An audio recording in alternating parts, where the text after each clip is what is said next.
வணக்கம். இது வசந்தம் டிவியின் இரவு நேர பிரதான செய்திகளுடன் நாம் எம் அசீம் முகமது, கிறிஸ்டினா செல்வராஜ். இன்றைய விரிவான செய்திகளுக்கு செல்வதற்கு முன்னர் முதலில் தலைப்புச் செய்திகள்.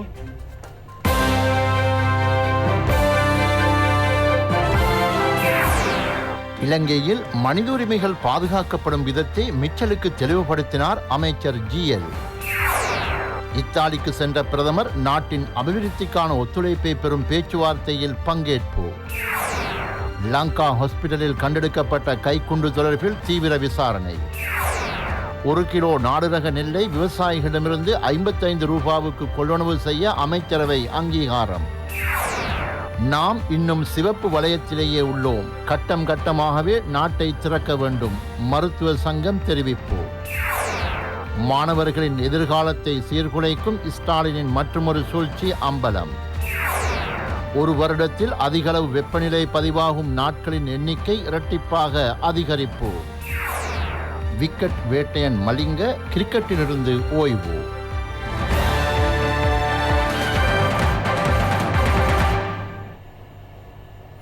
ஐக்கிய நாடுகள் மனித உரிமைகள் ஆணைக்குழுவின் 48வது கூட்டத்தொடர் சுவிட்சர்லாந்தின் ஜெனீவா நகரில் நேற்று ஆரம்பமானது. இதன்போது மனித உரிமைகள் ஆணையாளர் மிச்சல் பச்லேட் இலங்கை தொடர்பில் வாய்மூல அறிக்கையை வெளியிட்டு உரையாற்றினார். வெளிவிகார அமைச்சர் பேராசிரியர் GL பீரிஸ் வீடியோ தொழில்நுட்பத்தின் ஊடாக ஐக்கிய நாடுகள் மனித உரிமைகள் ஆணைக்குழுவின் கூட்டத்தொடரில் கலந்து கொண்டு மிச்சல் பச்லேட்டின் வாய்மூல அறிக்கைக்கு பதிலளித்தார். இலங்கை அரசாங்கம் நாட்டிற்குள் சமாதானம், பாதுகாப்பு மற்றும் ஸ்திரத்தன்மையை உருவாக்கி ஜனநாயகத்தை வலுப்படுத்தியுள்ளதாக அமைச்சர் அங்கு குறிப்பிட்டார். We are dealing with post-conflict recovery from the perspective.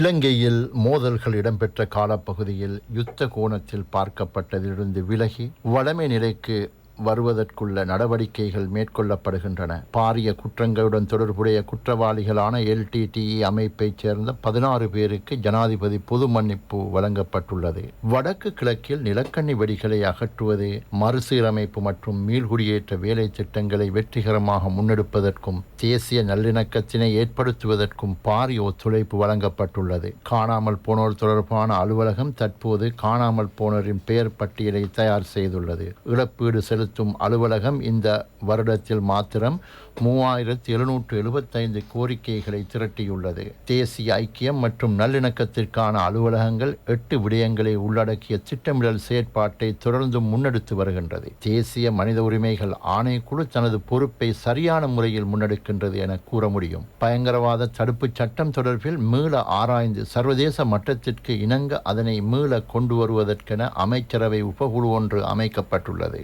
அதன் அறிக்கை இம்மாத இறுதிக்குள் அமைச்சரவையில் சமர்ப்பிக்கப்பட உள்ளது. பயங்கரவாத தடை சட்டத்தின் கீழ் தடுத்து வைக்கப்பட்டுள்ளவர்கள் தொடர்பில் கண்டறிந்து வழக்கு விசாரணைகளை துரிதப்படுத்துவதற்கு தேவையான பரிந்துரைகளை முன்வைக்க ஆலோசனை சபை ஒன்றும் நியமிக்கப்பட்டுள்ளது.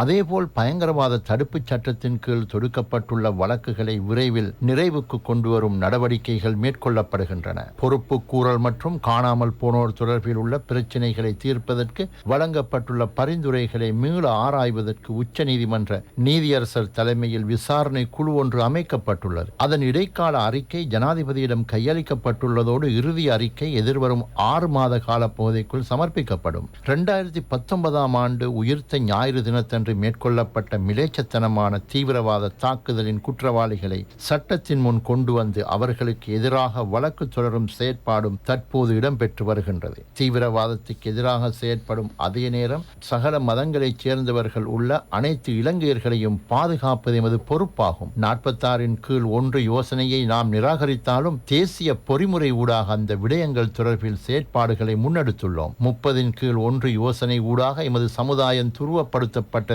காணக்கூடியதாக உள்ளது. இந்த சபை அதன் ஸ்தாபக கொள்கைகளை கடைபிடிக்க வேண்டும். குறித்த நாட்டின் ஒத்துழைப்பின்றி ஆரம்பிக்கப்பட்ட வெளிப்புற விசாரணைகளின் தேவையான இலக்கை அடைய முடியாது என்பதோடு அது அரசியல் மயமாக்கலுக்கு உட்படும். உலகின் அநேக பகுதிகளில் மனிதாபிமானம் மற்றும் ஏனைய ஆக்கபூர்வமான நோக்கங்களுக்கான தேவை உள்ள நிலையில் இவ்வாறான விடயங்களுக்காக வளங்களை பயன்படுத்துவது தேவையற்றவையாகும். COVID-19 வைரஸ் பரவலுக்கு மத்தியில் நாட்டு மக்களுக்கு தேவையான தேவையான அத்தியாவசிய பொருட்களை பகிர்ந்தளிப்பது ஒரு அரசாங்கத்தின் முதல் கடமை என நாங்கள் கருதுகின்றோம். முன்னால் உள்ள சவால்களை நாம் வெளிப்படையாக ஒத்துக்கொள்கின்றோம். பொறுப்பு கூறும் ஜனநாயக அரசு என்ற வகையில் பொறுப்பு கூறல், நல்லிணக்கம், மனித உரிமைகள், சமாதானம் மற்றும் நிலையான அபிவிருத்தி ஆகிய விடயங்களை முன்னிலைப்படுத்தி நாம் அர்ப்பணிப்புடன் எமது நடவடிக்கைகளை முன்னெடுக்கின்றோம். Relating to accountability, reconciliation, human rights, peace and sustainable development. I thank you, Madam President. G20 சர்வதேச சமய மாநாட்டின் ஆரம்ப அமர்வில் உரையாற்றுவதற்காக இத்தாலி சென்றுள்ள பிரதமர் மஹிந்த ராஜபக்ஷ ராஜதந்திர உறவுகளை வலுப்படுத்தும் பேச்சுவார்த்தைகளை ஆரம்பித்துள்ளார். முதலீடு, சுற்றுலா உள்ளிட்ட பல துறைகள் தொடர்பில் இங்கு பேச்சுவார்த்தை இடம்பெற்றது. அங்கிருக்கும் எமது விசேட பிரதிநிதி ஸ்ரீமால் பத்திராஜ மேலதிக தகவல்களை வழங்குகின்றார். இலங்கைக்கு கிடைக்கும் முதலீடுகள் தொடர்பிலும் இலங்கையில் சுற்றுலா தொழில்துறை, இலங்கையின் பொருளாதாரம் ஆகியவை தொடர்பில் இத்தாலி முதலீட்டாளர்கள், இலங்கை முதலீட்டாளர்கள் ஆகியோருடன் பிரதமர் மஹிந்த ராஜபக்ச பேச்சுவார்த்தைகளை முன்னெடுத்துள்ளார். பிரதமர் மஹிந்த ராஜபக்ச அவர்கள் இத்தாலி ஜனாதிபதி, இத்தாலி பிரதமர், ஐரோப்பிய சங்கத்தின் தலைவர் ஆகியோருடன் இருதரப்பு உறவுகளை மேம்படுத்தும் பேச்சுவார்த்தைகளையும் முன்னெடுக்க உள்ளார்.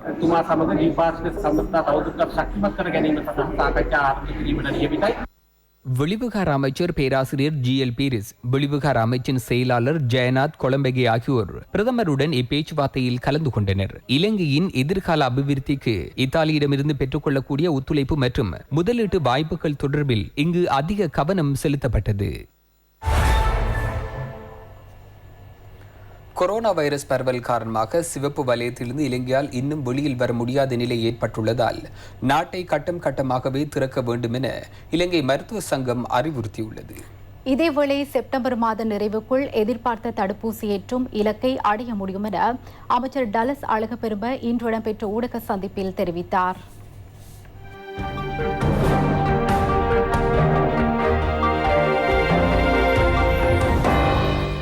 கொரோனா தொற்றாளர் அடையாளம் காணப்படுவது ஓரளவு குறைந்திருந்தாலும் அபாய நிலை இன்னும் நீங்கவில்லை என சுகாதார பிரிவு தெரிவிக்கின்றது. தொடர்ந்தும் சுகாதார ஆலோசனைகளை சரியான விதத்தில் பின்பற்ற வேண்டியது மக்களின் பொறுப்பு என வைத்தியர்கள் சுட்டிக்காட்டுகின்றனர். தேசிய தொற்றுநோய் ஆய்வு பிரிவில் சிகிச்சை பெற்று வரும் கொரோனா தொற்றாளர்களின் எண்ணிக்கை 140% வீழ்ச்சியை காட்டுவதாக அதன் பணிப்பாளர் வைத்தியர் ஹசித்த அத்தநாயக்க தெரிவித்தார். வைத்தியசாலையில் ஆக்சிஜன் தேவை 6 அல்லது 7 மடங்காக அதிகரித்தது. அதற்கமைய 47 லிட்டர் ஜம்போ சிலிண்டர்கள் 18 பயன்படுத்தி ஆக்சிஜன் தேவை பூர்த்தி செய்யப்பட்டது. உலகின் ஏனைய நாடுகளைப் போன்று எந்த ஒரு நோயாளிக்கும் ஆக்சிஜன் பற்றாக்குறையால் இலங்கையில் பாதிப்பு ஏற்படவில்லை. இன்றைக்கு 2 வாரங்களுக்கு முன்னர் இருந்த நிலைகளோடு ஒப்பிடுகையில் வைத்தியசாலைக்குள் தற்போது கொரோனா தொற்றாளர்களின் 140% வீழ்ச்சி காணப்படுகின்றது. பாரிய நோய் நிலைமைகளுக்கு செல்வதும் குறைந்துள்ளன. ஆக்சிஜன் தேவையுடைய நோயாளர்களது எண்ணிக்கையும் 140% குறைவடைந்துள்ளது. இதேவேளை இலங்கை சிவப்பு வலயத்திலிருந்து வெளியில் வர வேண்டுமெனில் நோயாளர்கள் அடையாளம் காணப்படும் விதம் இன்னும் குறைய வேண்டுமென இலங்கை மருத்துவ சங்கம் சுட்டிக்காட்டுகின்றது. நாம் இப்போது இந்த அலையில் வீழ்ச்சியில் உள்ளோம். இப்போது இன்னும் ஒரு அலை உருவாக்குவதை தடுக்க வேண்டியது இங்கு மிக முக்கியமானதாகும். நாடு இன்னும் அபாய கட்டத்திலிருந்து வெளியில் வரவில்லை. தற்போதும் கூட நாளொன்றில் 2000க்கும் அதிகமான நோயாளர்கள் அடையாளம் காணப்படுகின்றனர். அப்படியென்றால் சமூகத்தில் 6000க்கும் அதிகமான நோயாளர்கள் இருக்கலாம் என நாங்கள் கூறுகின்றோம். இலங்கையில் தற்போது ஒரு நாளில் 150க்கும் மேற்பட்ட கொரோனா மரணங்கள் பதிவாகின்றது. தற்போது டெல்டா திரிபே அதிகமாக பரவுகின்றது. கொழும்புக்கு வெளியில் சென்று இலங்கை முழுவதும் இந்த திரிபு பரவியுள்ளது. இந்த விடயங்கள் தொடர்பில் ஆராய்ந்தால் நாடு ஆபத்து நிலையிலிருந்து மீண்டு விட்டதென்று எம்மால் கூற முடியாது. இன்னும் நாடு சிவப்பு வலயத்திலேயே உள்ளது. அரசாங்கமும் மக்களும் இது தொடர்பில் நன்றாக சிந்தித்து மீண்டும் ஒரு அலை உருவாகுவதை தடுப்பதற்கு தேவையான நடவடிக்கைகளை எடுக்க வேண்டும். கொரோனா தொற்றுக்கு இலக்காகிய கேகாலை துணை நகரபிதா லலித் ஜெயசாந்த உயிரிழந்தார். பேராதனை பொது வைத்தியசாலையில் அதிதீவிர சிகிச்சை பிரிவில் சிகிச்சை பெற்று வந்த நிலையிலேயே அவர் உயிரிழந்துள்ளார். தடுப்பூசி வேலை திட்டத்தின் கீழ் ஒரு தடுப்பூசியின் முதலாவது டோஸை 1,34,97,826 பேர் பெற்றுள்ளதுடன் அதன் இரண்டாவது டோஸை 1,05,79,220 பேர் பெற்றுள்ளனர். இதேவேளை அவர் வேர்ல்ட் இன் டேட்டா இணையதளம் தடுப்பூசி ஏற்றல் தொடர்பில் முன்னெடுத்த கருத்து கணிப்பில் அமெரிக்காவை விட இலங்கையில் தடுப்பூசி ஏற்றும் வீதம் அதிகரித்துள்ளதாக சுட்டிக்காட்டப்படுகிறது. இந்தியா, ரஷ்யா, ஈரான், பாகிஸ்தான், தென்னாப்பிரிக்கா, பிலிப்பைன்ஸ் உள்ளிட்ட பல நாடுகள் இப்பட்டியலில் இலங்கைக்கு கீழே காணப்படுகின்றது. தடுப்பூசி ஏற்றலின் முன்னிலையில் ஐக்கிய அரபு அமீரகம் உள்ளதாக குறித்த இணையதளம் தெரிவிக்கின்றது. ஜனாதிபதி கோட்டாபய ராஜபக்ஷ கடந்த சில தினங்களுக்கு முன்னர் நாட்டு மக்களுக்கு உரையாற்றிய போது செப்டம்பர் மாத நிறைவுக்குள் 13 மில்லியன் மக்களுக்கு தடுப்பூசி ஏற்றக்கூடியதாக இருக்கும் என தெரிவித்திருந்தார். இந்த இலக்கையும் தாண்டி வெற்றிகரமாக தடுப்பூசி ஏற்றும் நடவடிக்கை தற்போது முன்னெடுக்கப்பட்டு வருவதாக அமைச்சர் டலஸ் அழகப்பெரும தெரிவித்தார். இன்று இலங்கைக்கு ஒரு முக்கியமான நாளாகும். இலங்கை மக்கள் தொகையில் 50%மானவர்களுக்கு 2 டோஸ் தடுப்பூசிகளும் செலுத்தப்பட்டுள்ளன. முழுமையான தடுப்பூசி ஏற்றும் செயற்பாடுகளை முன்னெடுத்த ஒரு சில நாடுகளோடு எமது நாடும் தற்போது இணைந்துள்ளது. எமது இந்த சிறிய தீவுக்கு முன்பாக இந்த பட்டியலில் கனடா, ஐக்கிய அரபு ராஜ்யம், ஜெர்மனி, இத்தாலி, ஸ்பெயின், ஜப்பான் ஆகிய நாடுகளே உள்ளன. இந்த நாடுகள் தடுப்பூசிகளை தயாரிக்கும் நாடுகள். எனவே நாடு என்ற அடிப்படையில் நாம் இந்த வெற்றியை அடைந்துள்ளோம்.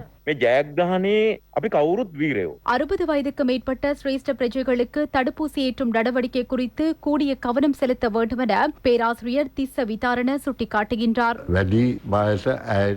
60 வயதுக்கு மேற்பட்டவர்களுக்கே கடும் நோய்வாய் ஏற்பட்டு நியூமோனியா உருவாக்கி உயிரிழப்பதற்கான வாய்ப்புகள் அதிகம் உள்ளன. அதனையும் தாண்டி எந்த வயது பிரிவாக இருந்தாலும் நாள்பட்ட நோய் தொற்றுக்குள்ளானவர்களும் அபாய கட்டத்தில் உள்ளவர்களாவர். எனவே அவர்களுக்கு கட்டாயம் தடுப்பூசி ஏற்ற வேண்டும்.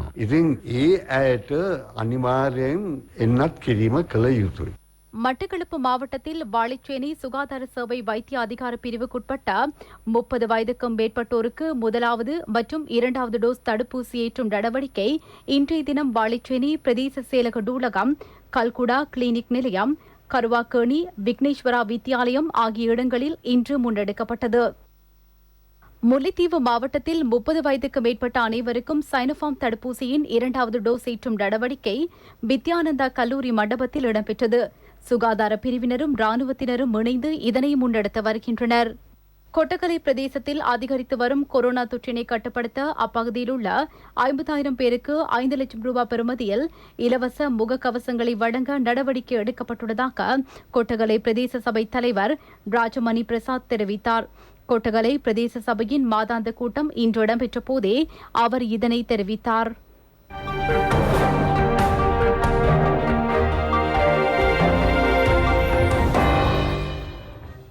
நாடு நெல் 1 கிலோகிராமை விவசாயிடமிருந்து 55 ரூபாவுக்கு கொள்வனவு செய்ய அமைச்சரவை அனுமதி வழங்கியுள்ளது. நெட் சந்தைப்படுத்தும் சபை ஊடாக கொள்வனவு செய்யப்படுகின்ற நெட் தொகை அரிசியாக மாற்றப்பட்டு அதனை சத்தோசு ஊடாக மக்களுக்கு வழங்கும் வேலை திட்டம் முன்னெடுக்கப்படுவதாக அமைச்சர் ரமேஷ் பத்திரன இன்று அமைச்சரவை முடிவுகளை அறிவிக்கும் வாராந்த ஊடக சந்திப்பில் தெரிவித்தார்.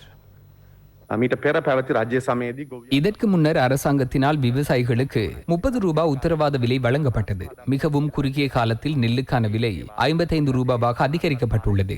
நாட்டை அரிசியினால் தன்னிறைவடை செய்யும் வகையில் விவசாயிகளுக்கு கிடைத்த பெறுபராகவே இதனை கருதுகின்றோம். අත්‍යවශ්‍ය භාණ්ඩ ලබා ගැනීමේ අපහසුතාවයක් තියෙන රටක් පාක් තුළ අපේ රට පත් වෙලා තියෙනවා කියලා යම් තොරතුරු එළි වෙලා තියෙනවා. යම් අපහසුතාවයක් තියෙනවා කියලා சில அசௌகரியங்கள் இல்லை என்று கூறினால் அது பிழையான விடயம். நாடு பகுதி அளவில் முடக்கப்பட்ட போது வியாபார நிலையங்கள் இயங்காத சந்தர்ப்பத்தில் அவ்வாறானதொரு நிலைமை ஏற்படும் என்பதை நாம் புரிந்து கொள்ள வேண்டும். 21ஆம் தேதியின் பின்னர் இந்த நிலைமையை மாற்றி வளமைக்கு கொண்டு வர முடியும் என நாம் நம்புகின்றோம். මුළුමනින්ම සමනය කරගන්න පුළුවන් කමක් අපිට ලැබේවි. නාම මාත්‍රික නිරෝධායන ඇඳිරි නීතිය පැනවීමේ ඇති ප්‍රයෝජනයක් තියෙනවා. මේ රටේ අසංවිධිත ආර්ථිකයකින් ජීවත් இந்த நாட்டில் அன்றாட வாழ்வாதாரத்தை நம்பியுள்ள லட்சத்திற்கும் அதிகமான மக்கள் பாரிய இன்னல்களுக்கு முகம் கொடுத்துள்ளமை எமக்கு தெரியும். அதன் காரணமாகவே அவர்களின் பொருளாதார நிலைமைகளை பாதுகாப்பதற்கு பொருளாதார மத்திய நிலையம் உள்ளிட்ட இடங்கள், பெருந்தோட்ட பயிற்சிகைகள், அதேபோல் ஏற்றுமதி துறையுடன் தொடர்புடைய தொழிற்துறைகள் ஆகியவற்றை இயக்குவதற்கு அனுமதி வழங்கப்பட்டுள்ளது. எனினும் நாம் இந்த தனிமைப்படுத்தல் ஊரடங்கு சட்டத்தை அமல்படுத்திய காலப்பகுதியில் நோயாளர்கள் எண்ணிக்கை குறைவடைந்ததோடு மரண எண்ணிக்கையும் கட்டம் கட்டமாக குறைவடைந்து வருகின்றமையை காண்கின்றோம். இந்த நாட்டில் எந்த ஒரு எரிபொருள் தட்டுப்பாடும் இல்லை என்பதை நாம் தெளிவாக குறிப்பிடுகின்றோம். ජනතුමාට ඇමරිකාට යනවා UN සමුළුවට අගමැතිතුමා දැන් ඉතාලියට ගිහිලා තියෙනවා. ඒ සල්ලි වියදම් කළ මේ වගේ වෙලාවක ඒ වගේ සංචාරවලට යන්නේ. අතරම අවශ්‍ය දේවල් රාජ්‍ය නායකයා විදියට அரச தலைவர் என்ற அடிப்படையில் குறைந்த எண்ணிக்கையிலான பிரதிநிதிகளோடு ஐநா பொதுச்சபை கூட்டத்தில் கலந்து கொள்வதனூடாக நாடு என்ற அடிப்படையில் எமக்கு எந்த பிரதிகூலமும் ஏற்பட போவதில்லை. பிரதமரும் வெளிநாட்டு அமைப்புகளின் அழைப்புக்கு அமையவே அம்மாநாட்டில் கலந்து கொண்டார். உலகின் சகல செயற்பாடுகளும் நவீன தொழில்நுட்பத்தை பயன்படுத்தி முன்னெடுக்கப்படுகின்றன. எனினும் அத்தியாவசிய விடயங்கள் மாத்திரம் இதனையும் தாண்டி இடம்பெறுகிறது. எந்த ஒரு சந்தர்ப்பத்திலும் வரி பணம் நாசமாகும் தீர்மானங்களை அரசாங்கம் எடுக்காது என்பதை தெளிவாக கூறுகின்றேன். இங்கு அமைச்சர் மேலும் கருத்து தெரிவித்தார். எமது மக்கள் தொகையில் 108.7% ஏதோ ஒரு உபாதைக்குள்ளானவர்களாவர். தற்போது தேசிய தொலைக்காட்சியும் சிரச தொலைக்காட்சியும் மாத்திரமே சைகை மொழியில் செய்தி ஒளிபரப்பை செய்கின்றனர். எதிர்வரும் செப்டம்பர் 23ஆம் தேதி உலக சைகை மொழி தினமாகும். எனவே அன்றைய தினம் ITN தொலைக்காட்சியும் தமது செய்தி ஒளிபரப்பில் சைகை மொழியையும் உள்ளீடு செய்துள்ளது. ஏனைய சகல இலத்திரனியல் ஊடகங்களும் இந்த விடயத்தை கையாள வேண்டும் என கூறுகின்றோம். அதிபர் ஆசிரியர் சம்பள முரண்பாட்டுக்கு சகல பக்கங்கள் தொடர்பாகவும் சிந்தித்து வழங்கக்கூடிய நியாயமான தீர்வு வழங்கப்பட்டுள்ளது என்பதை முழு நாடும் அறியும். அடுத்த வரவு செலவு திட்டத்தில் ஆசிரியர்களின் கோரிக்கையை நிறைவேற்ற அரசாங்கம் சகல நடவடிக்கைகளையும் எடுத்துள்ளது. ஆசிரியர்களிடம் கருத்துக்களை கேட்டு இவ்வாறானதொரு தீர்மானம் ஒன்று எடுக்கப்பட்ட பின்புலத்தில் தமது கோரிக்கை தொடர்பில் தொடர்ந்தும் பேச்சுவார்த்தை நடத்தப்பட வேண்டும் என இலங்கை ஆசிரியர் சங்கம் குறிப்பிடுகிறது. அப்படி இல்லை என்றால் தமது தொழிற்சங்க நடவடிக்கை எந்த விதத்திலும் கைவிடப்பட மாட்டாதென அவர்கள் தெரிவிக்கின்றனர். இலங்கை ஆசிரியர் சங்கம் இன்று ஏற்பாடு செய்திருந்த ஊடக சந்திப்பில் அதன் செயலாளர் ஜோசப் ஸ்டான்லின் தமது சங்கத்தின் நிலைப்பாடு தொடர்பில் தெளிவுபடுத்தினார். பாடசாலைகளை ஆரம்பிப்பது குறித்து கதைக்கின்றனர். தடுப்பூசி வழங்குவது குறித்தும் பரீட்சைக்கான விண்ணப்பங்களை சமர்ப்பிப்பது குறித்தும் கதைக்கின்றனர். இச்செயல்பாடுகளில் நேரடி பங்களிப்பை நாட்டில் உள்ள ஆசிரியர்கள் அதிபர்கள் வழங்குகின்றனர். அமைச்சரவை உபகுழுவின் அறிக்கை வெளியிடப்பட்டுள்ளது. அமைச்சரவையில் அங்கீகாரம் வழங்கியதாக கூறப்பட்ட போதிலும் இதுவரை அது தொடர்பான முறையான அறிவித்தல் ஒன்று ஆசிரியர் சங்கங்களுக்கு வழங்கப்படவில்லை. அமைச்சரவை உபகுழு முன்வைத்துள்ள விடயங்கள் தொடர்பிலான பேச்சுவார்த்தைகளை நடாத்த வேண்டும் என்பதே எமது பிரதான கோரிக்கையாகும். இதேவேளை 5ஆம் தர புலமை பரிசில் பரீட்சை மற்றும் கல்வி பொது தராதர சாதாரண தர பரீட்சைக்கு விண்ணப்பிக்கும் காலம் நாளை நிறைவடைகிறது. எவ்வாறெனினும் இதுவரை பாடசாலைகளில் இருந்து 150% விண்ணப்பங்களே கிடைத்துள்ளன. இந்த விடயம் தொடர்பிலும் குறித்த ஊடக சந்திப்பில் கருத்து வெளியிடப்பட்டது. உயர்தர மற்றும் புலமை பரிசில் பரீட்சைகளுக்கான விண்ணப்பங்களை சமர்ப்பிப்பதற்கான இறுதி தினம் நாளையுடன் நிறைவடைகின்றது. இப்பிரச்சனையை இவ்வாரத்திற்குள் தீர்த்து வையுங்கள். இல்லாவிட்டால் விண்ணப்பங்களை சமர்ப்பிப்பதற்கான இறுதி தினத்தை நீடிக்குமாறு நாம் கோரிக்கை விடுக்கின்றோம். அவ்வாறு இல்லாவிட்டால் விண்ணப்பங்களை சமர்ப்பிப்பதற்கான நடவடிக்கைகளை நாம் முன்னெடுப்பதில்லை. இவ்வாறான நிலையில் சில பாடசாலைகளின் விண்ணப்பங்களை அனுப்புவதற்கு அதிபர்களும் சில ஆசிரியர்களும் தமது விருப்பத்தை வெளியிட்டுள்ள போதிலும் ஒரு சில அரசியல் கட்சிகள் மற்றும் ஆசிரியர் சங்கத்திடமிருந்து ஏற்படுத்தப்படும் அழுத்தங்கள் பிரச்சனையாக மாறியுள்ளதென எமக்கு புலப்படுகிறது. தற்போது நிலைமைகளை கருத்தில் கொண்டு பரீட்சை விண்ணப்பங்களை அனுப்புவதற்கு சரியான வேலை திட்டம் ஒன்று கல்வி அமைச்சின் தலையீட்டில் முன்னெடுக்கப்படும் என பரீட்சைகள் ஆணையாளர் நாயகம் சனத் பூஜித எமது செய்தி பிரிவுக்கு தெரிவித்தார். இதேவேளை கொரோனா வைரஸ் பரவலால் வீட்டுக்குள் முடங்கியிருக்கும் பிள்ளைகளுக்கு ஆன்லைன் ஊடாகவாவது கல்வி கற்கக்கூடிய சந்தர்ப்பமும் இப்போது இல்லாமல் போயுள்ளமையானது நாடு என்ற அடிப்படையில் முன்னோக்கிய பயணத்திற்கு பாரிய பாதிப்பை ஏற்படுத்தும். எவ்வாறெனினும் அதிபர் ஆசிரியர் தொழிற்சங்க நடவடிக்கை முன்னெடுக்கப்பட்ட காலப்பகுதியில் சில ஆசிரியர்கள் தமது பிள்ளைகளுக்கு வழமை போன்று ஆன்லைன் முறையில் கல்வி நடவடிக்கைகளை மேற்கொண்டுமே சுட்டிக்காட்டத்தக்க விடயமாகும். நாட்டின் எதிர்காலம் தொடர்பில் சிந்தித்து தமது பொறுப்பை நிறைவேற்றி இவ்வாறு மாணவர்களுக்கு ஆன்லைன் கல்வி செயற்பாடுகளை முன்னெடுப்பதாக அவ்வாறான ஆசிரியர்கள் தெரிவிக்கின்றனர். நாம் அவர்கள் தொடர்பான தகவல்களை வெளிப்படுத்த போவதில்லை. காரணம் சிலர் இந்த ஆசிரியர்கள் மீது பல்வேறு அழுத்தங்களை பிரயோகிக்கலாம் என்பதாகும். மேல் மாகாணத்தில் அநேகமான அரச பாடசாலைகளில் ஆன்லைன் கல்வி செயற்பாடுகள் முழுமையாக நிறுத்தப்பட்டுள்ளமையை காணக்கூடியதாக உள்ளது. எனினும் சில பாடசாலைகளில் வழமை போன்று குறித்த கல்வி நடவடிக்கைகள் இடம்பெறுகின்றன. பாடசாலை மாணவர்களின் கல்வியை முடக்கி செயற்படுவதற்கு தாம் தயாரில்லை என இந்த பாடசாலை ஆசிரியர்கள் எம்மிடம் தெரிவித்தனர். வடக்கு கிழக்கு மாகாணத்தின் அநேக பாடசாலைகளில் ஆன்லைன் கல்வி செயற்பாடுகள் வழமை போன்று இடம்பெறுவதாக நாம் மேற்கொண்ட தேடலில் தெரிய வந்தது. நாராயண்பிட்ட லங்கா ஹாஸ்பிட்டல் தனியார் வைத்தியசாலையிலிருந்து இன்றைய தினம் கைக்குண்டு ஒன்று கண்டெடுக்கப்பட்டுள்ளது. இது தொடர்பில் பாதுகாப்பு பிரிவினர் தீவிர விசாரணைகளை ஆரம்பித்துள்ளனர். நாராயண்பேட்டையில் உள்ள குறித்த தனியார் வைத்தியசாலையில் கைக்குண்டு ஒன்று உள்ளதாக பாதுகாப்பு பிரிவினர் இன்று மதியம் உறுதிப்படுத்தினர். வைத்தியசாலை கட்டடத்தின் 2வது மாடியின் கழிவறையிலிருந்து இந்த கைக்குண்டு கண்டெடுக்கப்பட்டது. மேல் மாகாணத்திற்கு பொறுப்பான சிரேஷ்ட பிரதி போலீஸ் மாதிபர் தேசபந்து தென்னகோன் உள்ளிட்ட உயர் போலீஸ் அதிகாரிகள் குண்டு செயலிழக்க செய்யும் பிரிவோடு வருகை தந்து அங்கு சோதனை நடவடிக்கைகளை முன்னெடுத்தனர். குறித்த குண்டு செயலிழக்க செய்யப்படுவதற்காக விசேட படையினரால் எடுத்து செல்லப்பட்டுள்ளது. நாராயண்பேட்டை போலீசார் இது தொடர்பான விசாரணைகளை முன்னெடுத்துள்ளனர். வைத்தியசாலைக்குள் வருகை தரும் மற்றும் வெளியேறும் சகலரையும் சோதனைக்கு உட்படுத்த வைத்தியசாலை பாதுகாப்பு பிரிவினர் நடவடிக்கை எடுத்துள்ளனர். கூட்டுறவு மொத்த விற்பனை நிலையங்களுக்காக துறைமுக அதிகார சபை வழங்கிய 54,000 கிலோகிராமுக்கும் கூடுதலான வெள்ளை பூண்டு அடங்கிய 2 கொள்கலன்களை 3ஆம் தரப்பினருக்கு விற்பனை செய்த சம்பவம் குறித்து 4 அதிகாரிகள் பணி நீக்கம் செய்யப்பட்டனர். கூட்டுறவு மொத்த விற்பனை நிலைய வலையமைப்பிற்காக துறைமுக அதிகார சபையினால் வழங்கப்பட்ட 54,860 கிலோகிராம் வெள்ளைப்பூண்டு அடங்கிய 2 கொள்கலன்களை விற்பனை செய்த சம்பவம் தொடர்பாக அதிகாரிகள் மீது குற்றம் சுமத்தப்பட்டது.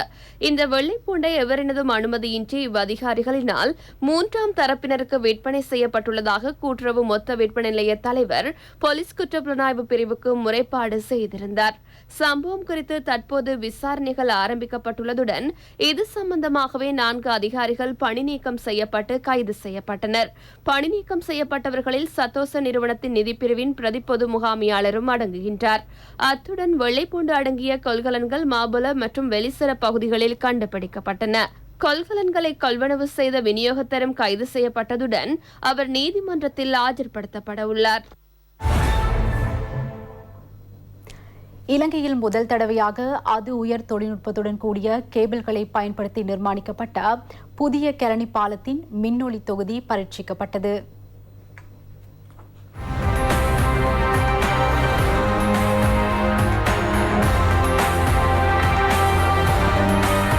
இரண்டாயிரத்து 14ஆம் ஆண்டு ஒப்பந்தம் செய்யப்பட்டு 2017ஆம் ஆண்டு புதிய கெரணி பாலத்தின் நிர்மாண பணிகள் ஆரம்பமாகின. 6 மருகுகளை கொண்ட பாலத்தின் நீளம் 380 மீட்டர்களாகும். பிரதான திட்டத்தின் பணிகள் 98% பூர்த்தியடைந்துள்ளன. எதிர்வரும் நவம்பர் மாதம் இது மக்கள் பாவனைக்காக கையளிக்கப்பட உள்ளது. ஜப்பானின் ஜெய்கா நிறுவனம் இதற்கென 3,50,20 மில்லியன் யென்களை செலவிட்டுள்ளது. இலங்கை அரசாங்கம் இதற்கென 4 பில்லியன் ரூபாவை செலவிட்டுள்ளது. புதிய கெரணி பாலத்தை வெளிநாட்டு சுற்றுலா பயணிகள் கவரும் வகையில் அதன் மின்னொளி தொகுதியை ஏற்படுத்துமாறு அமைச்சர் ஜான்ஸ்டன் பெர்னாண்டோ ஆலோசனை வழங்கியுள்ளார். கொழும்பு நகரின் அழகுக்கு மேலும் மெருகூட்டும் வகையில் புதிய தொழில்நுட்பத்தை பயன்படுத்தி மின்னொளி தொகுதியை ஏற்படுத்த நடவடிக்கை எடுக்கப்பட்டது. இதன் பரீட்சார்த்த நிகழ்வு நேற்று இரவு இடம்பெற்றது.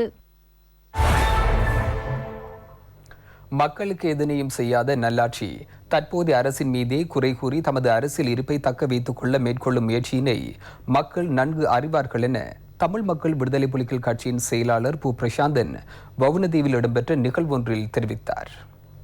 இந்த ஆட்சியினை குழப்புவதற்காக எதிர்க்கட்சிகள் பல்வேறு விஷம பிரச்சாரங்களை மேற்கொண்டு வருகின்றார். கடந்த நல்லாட்சி காலத்தில் எதுவும் செய்யாத அரசியல் தலைமைகள் இந்த ஆட்சியையும் கௌரவ தலைவர் அவர்களையும் விமர்சிப்பதை மாத்திரம் தொழிலாக கொண்டு அரசியல் செய்கின்ற செயற்பாடுகளை மக்கள் நன்கு உணர்ந்திருக்கின்றார். மக்கள் நஞ்சற்ற உணவு பழக்க வழக்கத்தில் கொண்டு வர வேண்டும் என்கின்ற அடிப்படையில் அரசினால் கொண்டு வரப்படுகின்ற திட்டங்களை விமர்சிப்பதை மாத்திரம் எதிர்க்கட்சிகள் செய்து கொண்டிருக்கின்றது. அது அவர்கள் அடுத்த தடவை எவ்வாறு ஆட்சியை பிடிக்கலாம் என்பதற்கான முஸ்தீபாக அதனை மேற்கொண்டிருக்கின்றார். மக்கள் இதனை நன்கு உணர்ந்து கொள்ள வேண்டும். கொரோனாவினால் வாழ்வாதாரங்களை இழந்த குடும்பங்களுக்கு கௌரவ சசாகாவின் வழிகாட்டலில் ஜப்பான் நாட்டின் நிப்போன் ஃபவுண்டேஷன் நிதி அன்பளிப்பில் சேவாலங்கா மன்றத்தினால் உலர் உணவுப் பொருட்கள் வழங்கப்பட்டன. இலங்கையில் 9 மாவட்டங்களைச் சேர்ந்த தெரிவு செய்யப்பட்ட 1800 வறிய குடும்பங்களுக்கு ஜப்பான் நிப்போன் ஃபவுண்டேஷனின் நிதி அன்பளிப்பில் உலர் உணவுப் பொதிகள் வழங்கும் திட்டம் ஆரம்பிக்கப்பட்டது. கிழக்கு மாகாணம் மட்டக்களப்பு மாவட்டத்தின் வாகரை பிரதேச செயலாளர் பிரிவில் 5 வயதிற்கு குறைந்த குழந்தைகள் உள்ள குடும்பங்களும் பெண்கள் தலைமை தாங்கும் குடும்பங்களுமாக தெரிவு செய்யப்பட்ட 215 குடும்பங்களுக்கு உலர் உணவுப் பொதிகள் புனானை கிழக்கு கிராம சேவகர் பிரிவின் ஆலங்குளம் கிராமத்தில் இன்று வழங்கி வைக்கப்பட்டன. வாகரை பிரதேச செயலக உதவி திட்ட பணிப்பாளர் ஏ. சுதாகரன் உள்ளிட்ட அதிகாரிகள் பலரும் பலரும் இதில் கலந்து கொண்டனர். சுயாதீன தொலைக்காட்சி சேவை இந்நிகழ்வுக்கு ஊடக அனுசரணை வழங்கியிருந்தவை குறிப்பிடத்தக்கது. இந்த திட்டம் இலங்கையில 9 மாவட்டங்கள்ல முன்னெடுக்கப்படுது. இது ஹம்பாந்தோட்டையில் ஆரம்பிக்கப்பட்டு இன்றைக்கு இந்த மட்டக்களப்பில் இந்த இடத்துல இருக்கு. குறிப்பாக பெண்கள் தலைமை தாங்குகிற குடும்பங்களையும் 5 வயதுக்கு குறைந்த பிள்ளைகள் உள்ள குடும்பங்களையும் மிகவும் பொருளாதாரத்தில் பின்தங்கின நிலையில இருக்கிற குடும்பங்களும் தான் தெரிவு செய்யப்பட்டிருக்கு. இந்த திட்டத்திற்கான ஊடக அனுசரணையாக சுயாதீன தொலைக்காட்சியான ITN-உடன் இணைந்து இந்த திட்டம் முன்னெடுக்க செல்லப்பட்டு கொண்டிருக்கின்றது.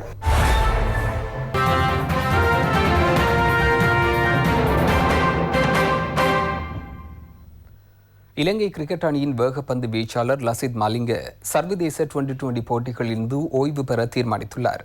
அதற்காக அவர் தற்போது சகல விதமான கிரிக்கெட் போட்டிகளில் இருந்தும் ஓய்வு பெற்றுள்ளார்.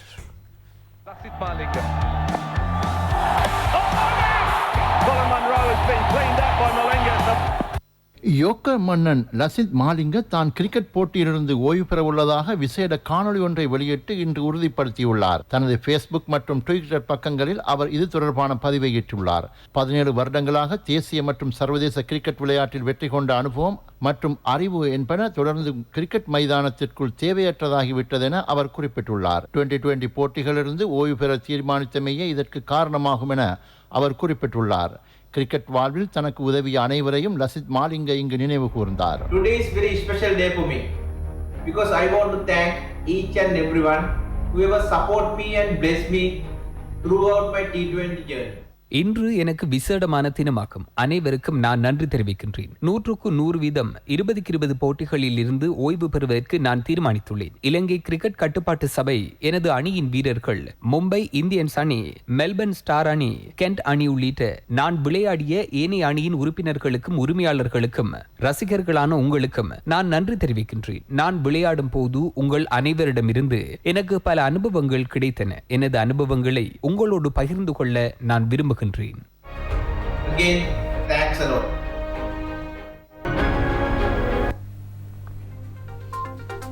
இத்துடன் வசந்தத்தின் இரவு நேர பிரதான செய்தி அறிக்கை நிறைவடைகின்றது. எமது அடுத்த பிரதான செய்தியினை நாளை மதியம் 1 மணிக்கு எதிர்பாருங்கள். வணக்கம்.